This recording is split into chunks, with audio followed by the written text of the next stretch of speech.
एक खत परिंदों के नाम।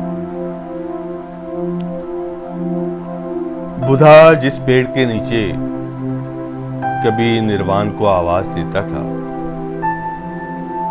सुना है शहर वालों ने उसे भी काट डाला है।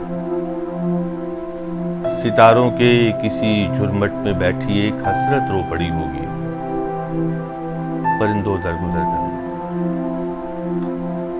परिंदों दरगुजर करना कि जब से शहर के लोगों ने अपने साहिबानों के लिए खुद छतरियां इजाद कर ली हैं, वो कहते हैं हमें पेड़ों की छांव या तुम्हारे घोंसलों से क्या, हमें तो जून के सूरज भी अब कुछ कह नहीं सकते।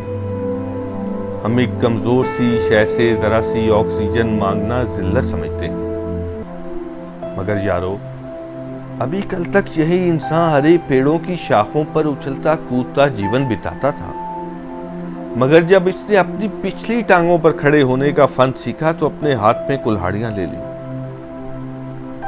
सुना है अब वो अपने मापतों को काट कर बंदूक के दस्ते बनाता है।